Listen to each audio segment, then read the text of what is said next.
Even though you may not have visited the boyhood hometown of Walt Disney before, that's Marceline, Missouri, you maybe kind of have. My first time was in 1987. Hi, Dad. Say hi to Uncle Ho. Hi. Right there. Hi, guys.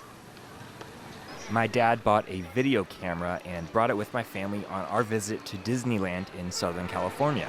How are you driving, Chris? Daddy, I drive all by myself. Good. Right after the turnstiles to the park, we see it. Main Street, USA.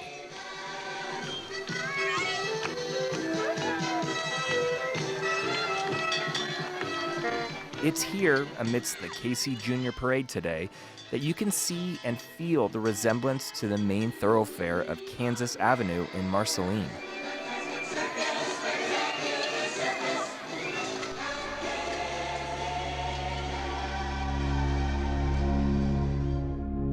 But if you haven't been to Disneyland, or Disney World, or Tokyo Disneyland, or Disneyland Paris, you get the idea.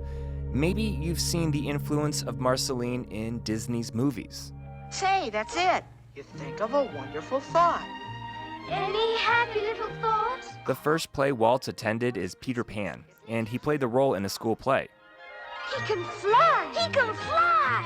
He flew. The farm animals of the agricultural town inspire Walt, and he makes the story of Ferdinand the Bull into an animated film. All the other little bulls he lived with would run and jump and butt their heads together, but not Ferdinand. Lady and the Tramp takes place during the same time Walt grows up in Marceline. Oh, this is the night. Walt frequently found a way to give his hometown its place in his work.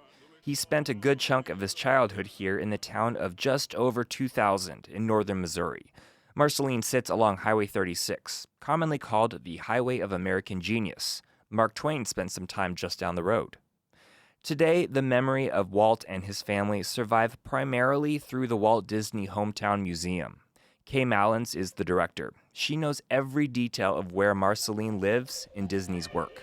If you go to Disneyland, you find the Hotel Marceline right on Main Street, USA. You go by the theater, the mannequin in the ticket booth, her name tag reads Tilly, Marceline, Missouri. You want to buy candy at downtown Disney, you buy it at Marceline's Confectionery. Kay says Walt loved Marceline. She greets museum guests and helps them envision what Walt saw in Marceline. A handful of guests visit today.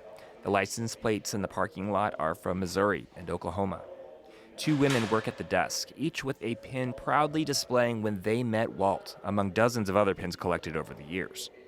When Kay talks about Walt's story, there's a proud glint in her eye. And if you think of it, he made a decision that when he built Disneyland, that everybody had to walk down Main Street, Marceline, before they could decide which land to go to. So he wanted everybody to experience just for a little bit what he had as a child. The desire to share his childhood with others inspires Walt to create another theme park that is different than any other project he's attempted. He wants to explore the simpler aspects of rural American life. Walt wanted to create a farm-themed park which would help to show kids in the mid-20th century, the mid-late 20th century, what a farm was like in the days of his childhood. In other words, at the beginning of the 20th century. Dan Vietz is a lawyer by trade, but also an avid Disney historian and co-author of Walt Disney's Missouri. He's going to help us tell this story, along with Kay Mallins from the museum. Walt sensed rural America could one day fade away, so he decided to preserve that culture in a theme park. The place for that park? Marceline. It would be dubbed the Marceline Project, and it would fail.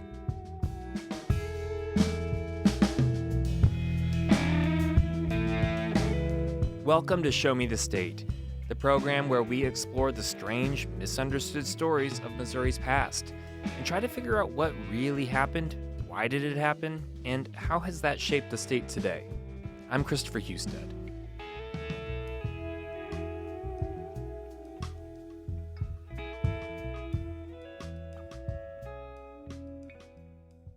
You're listening to Show Me the State on KBIA 91.3 FM. Check out our other podcasts, The Obvious Question and the True False podcast on kbia.org or wherever you get your podcasts. Now back to Show Me the State. Walt, of his 65 years on Earth, spent 15 of them here in Missouri.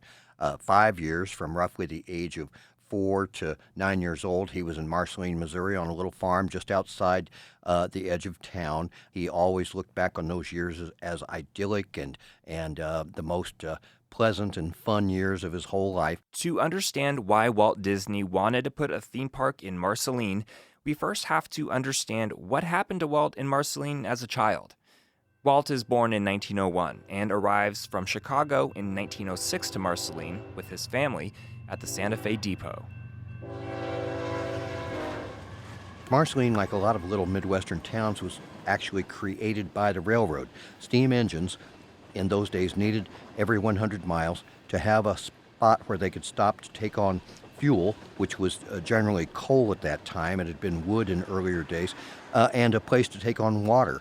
Steam engines obviously run on water, steam from water, and they also need to take on sand. They have to have a little bell of sand on top of that engine to get their footing, to get a grip, and so they had to take on those three commodities roughly every 100 miles. Marceline is a relatively new town, having been laid out only 20 years before Walt's arrival. So for Walt, coming from Chicago, this is a pristine, fresh, rural experience. In the early 1900s, Marceline's population is peaking at about 4,000. It has only decreased since then. Walt sees Marceline as an idealistic lifestyle. He rides around town with a local doctor, stopping at different houses along the way to treat the neighbors. Sometimes he steals vegetables from his neighbor's garden for his grandma. In turn, she gives him candies. Most of the time, however, he spends hanging out on his family farm. He enjoyed living on the farm. He enjoyed being around animals, both wild animals and the domesticated farm animals.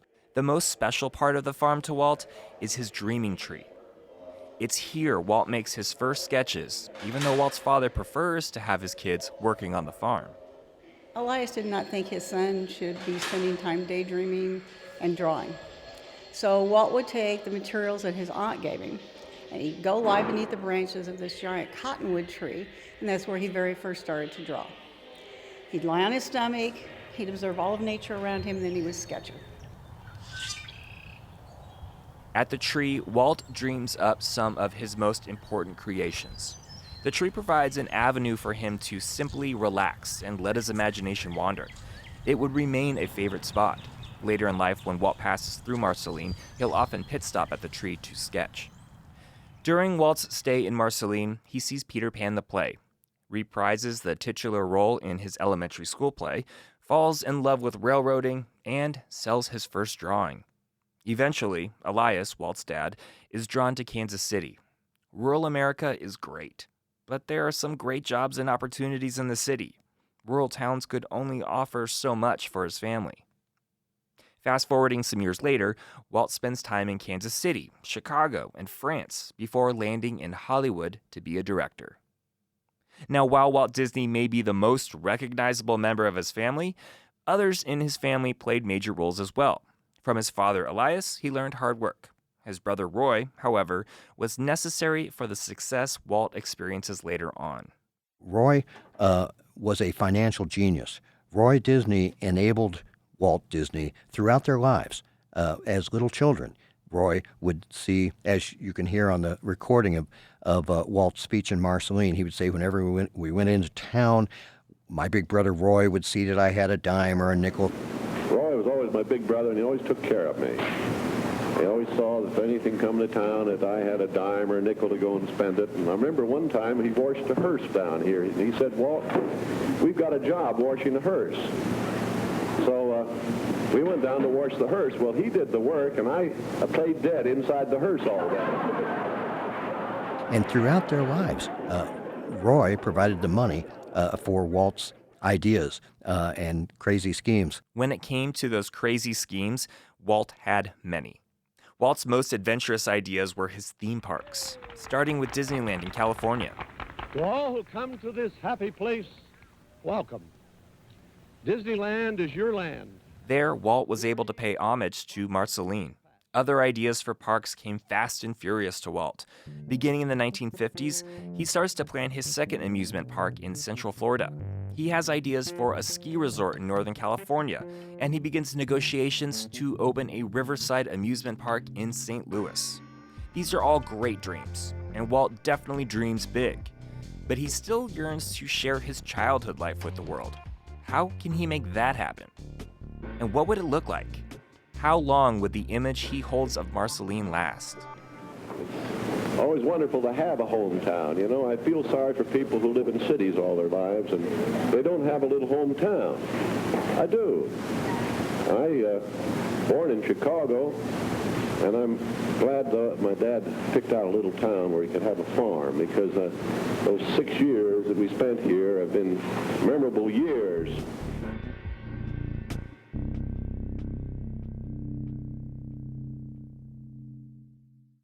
In 1956, a door opens. Marceline decides to open the first public pool in Lynn County, and the pool needs a name. The townspeople decide no one would be more fitting than Walt Disney. Here's Kay Mallins again, director of the museum.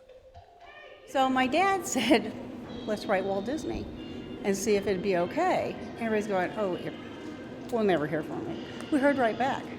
He was very excited, and could he bring Roy? Roy would like to come as well. So Walt and Roy and their wives, Edna and Lillian, all came in on the train. Big deal when they came into the station where we're standing right now. Still, there's one issue. Marceline doesn't exactly have the accommodations up to par for an important family like the Disneys to stay at the time. We go, where are they going to stay? Because our hotel was kind of run down, and it didn't have air conditioning. This was 1955. 56. A lot of places didn't have air conditioning at that time. So my folks had just built a new ranch-style house, and it had air conditioning. And my dad was on the city council. So they said to my dad, why don't the Disney stay with you? And without asking my mother, my father said, sure. And so it is. Of course, the Disneys also wanted to return to their childhood farm. Walt and Roy are giddy with excitement, pointing at things they remember around the farm. As they make their way around the property, Walt spots it. When Walt saw his dreaming tree was still there, he was thrilled. So we had to take all his photos of him down by his dreaming tree when he was there. Maybe it's the location, but the wheels in Walt's head start turning. So that night, after they toured Marceline and we'd had a couple of receptions, and Walt and Roy and my dad were sitting in our family room, and Walt looks at my dad and he said, do you know who owns my boyhood home farm? And Dad said, yes, I do. And Walt said, you can buy it cheaper than I can, go buy it. This is it. Walt can buy back the land and put his park here. It all makes sense. It's the 50s, and this iconic lifestyle of rural America is riding high. But who knows for how long? Kay's father starts purchasing the land for Walt, with Walt's intention being to build a rural America theme park, or the so-called Marceline Project. Walt wants to keep this plan under wraps, so he uses his private company called Retlaw, Walter spelled backwards, to bankroll the project. Walt has high aspirations for the park, Kay says. Walt would frequently call her house at night asking for her father. They spend hours discussing plans for the park and what he wants to include. And the things that he was thinking about having were a small town. A barber shop, a general store, a butcher shop, a pool hall, a bar would serve sarsaparilla, and grape wine and cider. So anyway, he was going to recreate Marceline in Marceline. Marceline in Marceline. It's like if Mr. Rogers, Norman Rockwell, and Alice Waters teamed up together to make a park. Walt knew time is limited for small-town USA, and he wants to capture this moment because he felt if there wasn't a reminder of this way of life, it would fade. Walt was such a visionary. He said, there'll come a day when a child will not know what an acre of land is. There'll come a day when a child will not know what happens when you put a seed in the ground. It was this belief that America's roots in agriculture and small-town togetherness would soon fade that drove the project. If Walt had his way, the Marceline Park would be educating today's generations. Even though Walt believes in this pet project park, it was never meant to be. Those plans never made it past a few mock-ups, paintings, and blueprints. In 1966, just 10 or so years after the beginning of the Marceline project, Walt Disney died from lung cancer, leaving the Marceline, Florida, and Northern California projects unfinished. Unfortunately for Marceline, the timing could not have been worse. One night, Roy calls Kay's father to discuss the future of the Marceline project. When Walt passed away, they'd already started purchasing land in Florida. So he made Roy promise to come out of retirement to finish the Florida project, which he did. And after they finished the Florida project, Roy called my dad and he said, I am not feeling very well myself. And there's 2 projects we're not going to do. One's in Northern California, the Mineral King project, and one's in Marceline. The Florida project, better known today as Walt Disney World, wrapped up in 1971, but it took its toll on Roy. He, like Walt, loved Marceline, but his waning health made it difficult to work on the project. So what was the conversation like with Roy and your dad when he decided to not finish the Marceline project? Well, we had a feeling that might be in the works because, Roy had a lot on his shoulders. And the fact that they were doing it through Retlaw, which was their private company, not through the Disney company, was pretty telling to us. Yeah. So I think Dad was expecting it. It was, of course, disappointment. So he sold everything back to my dad. So does your family still own that land now? Yes. Actually, I live there. You live on the Marceline project, I do. or what could have been the dream of it. I live in Walt's house. If Marceline held any hope for the project being finished, it faded when Roy died in 1971, leaving Marceline parkless. But there is some light at the end of the tunnel. Marceline isn't just any other small town. We'll be right back.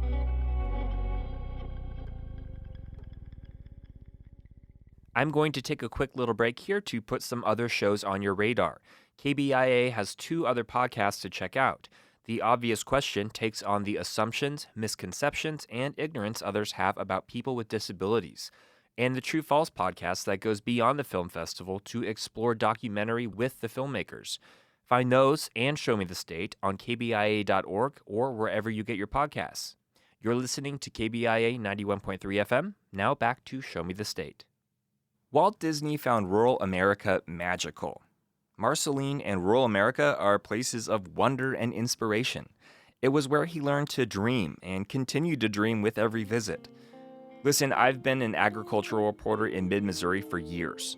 I've been to a lot of small towns in the state, and today it's clear many rural towns have had their heyday and are waning in size. If Walt were to move to Marceline today, he might have a different experience. I think that's really interesting because when Walt moved to Marceline, he was just at the right age. And you have to think when he moved here, we were a pretty new town. We were getting electricity for the first time, telephones were coming in. It was an exciting time to live in a town like Marceline. And plus there was this sense of community, which I think Walt, and I found out later, Ruth and Roy never felt again their entire life because they were just embraced here. And it's the only time Walt got to be a kid. While towns like Marceline were once new and growing, many are facing a rapid decline. Much like the Marceline project, without a driving economic force powering the town forward, they're dwindling. Nearly 35% of rural towns are now experiencing some significant population decrease. Between 1950 and 2016, counties with shrinking populations lost more than 1/3 of their original population, according to a study by the University of New Hampshire. Sarah Lowe is an associate professor of regional economics at the University of Missouri. She says there are 3 major issues dragging down rural America. Number 1, young people just don't want to return home after college. A lot of times those businesses, particularly non-farm businesses, the owner retires, nobody wants to come back and buy a grocery store in a town where there's not enough people to really, meet the economic demands of a grocery store, for example. For northern Missouri and Marceline, this trend has been occurring for years, Lowe says. Interestingly enough, in a way, Walt represented the opposite, leaving the town and trying to come back, at least financially, with a park in tow. For northern Missouri, the peak of the Main Street economy, as we would like to say, think of a small town economy, was decades and decades and decades ago. The decline in rural America isn't only due to population, which brings us to issue number 2, innovation. And so what has been happening over the past 50 years is the mechanization of agriculture, the investment, the USDA research, the innovation has made farmers much more productive. So we get a higher yield on the same acre, but also in terms of productivity, lower demand for labor. So one farmer can do now what it took a lot of farmers and a lot of horses to do.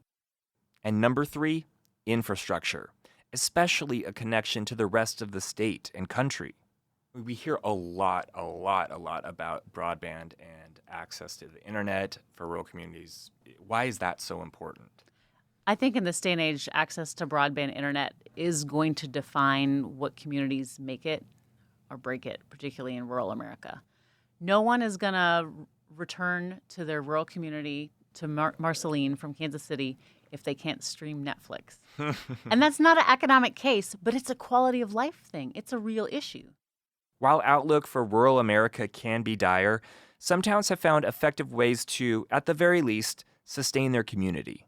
They're basing things on their assets, their natural amenities, their cultural assets, their political capital, perhaps, or, their infrastructure assets like broadband internet or access to a highway. And they can be happy being a bedroom community.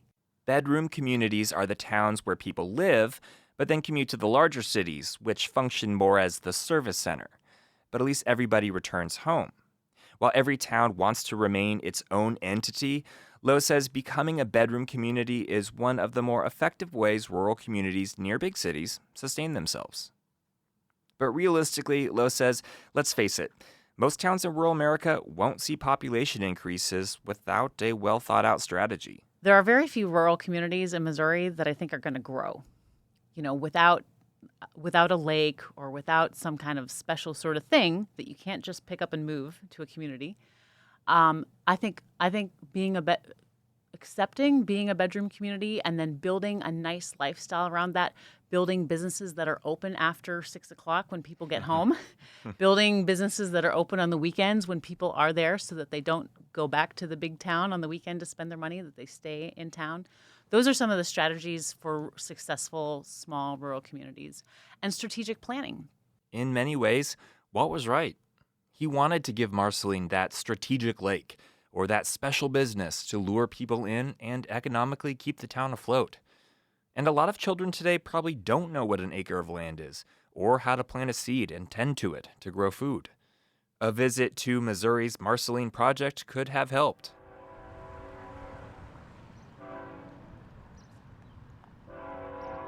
Marceline has faced its share of problems, but it still stands. Kansas Avenue still stands as it did when Disney arrived. The train still runs through town many times a day. At the train stop where the Disneys once arrived in Marceline, now stands the Walt Disney Hometown Museum.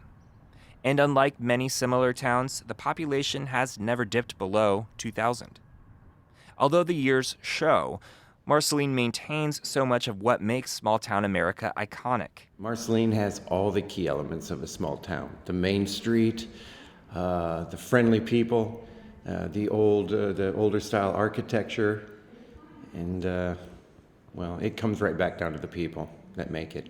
That's Richard Hoon. He is the city manager of Marceline. Hoon first moved to Marceline in 2014 and says the city is as friendly a place as it was when Walt Disney arrived. How do I describe it? Well, when I first got here, I was driving through miles and miles of agriculture, not a lot to see. I come up over the last hill to Marceline, and I thought, what the heck is this? It was like an oasis in the middle of nowhere. Everything became green. People were waving, and they didn't even know who I was. Marceline has evolved, though, and brought in industry. Today, the economy is no longer driven solely by the railroads or agriculture, something Hoon is proud of. What's the largest, employer or economic driving force here? The largest employer itself is the Walsworth Publishing Company. They make yearbooks. They've been doing it for many years. And we also have others, such as Moore Fans and Hurt Fabrication.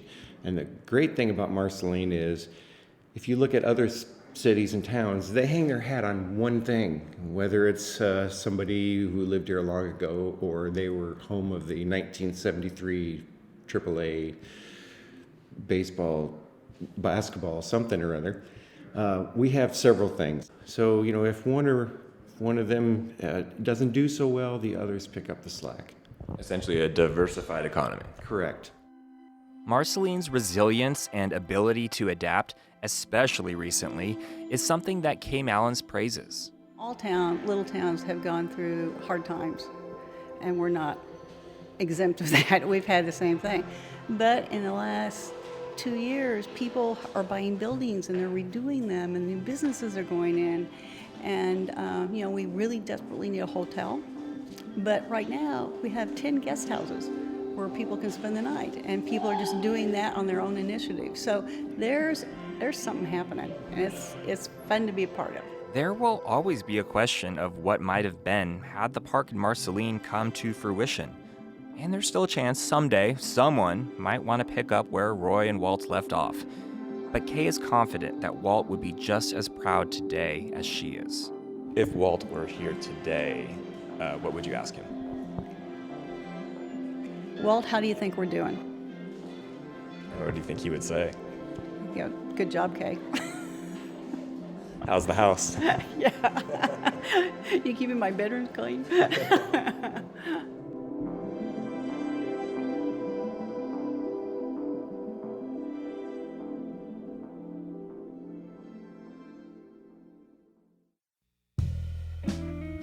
Show Me the State is produced at KBIA at the Missouri School of Journalism. Noah Taborda produced this episode. The supervising producer and reporter is me, Christopher Husted. Our managing editor is Ryan Famuliner. Our theme music and original scoring was created by Columbia band Loose Loose. Special thanks to Dan Vietz for the audio recording of Walt Disney's visit to Marceline on July 4th, 1956. Thanks also to the Reynolds Journalism Institute and to the Kinder Institute on Constitutional Democracy.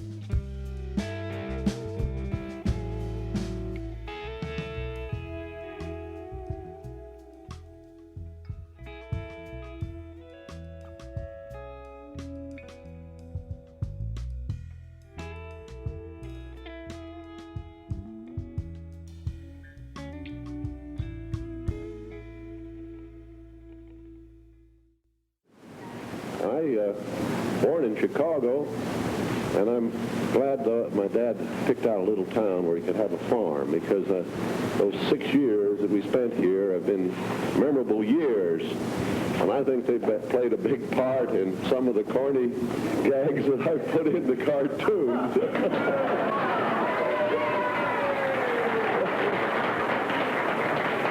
I know in the early cartoons, I used to feature a little outhouse, and I know darn well I got that here in Marceline.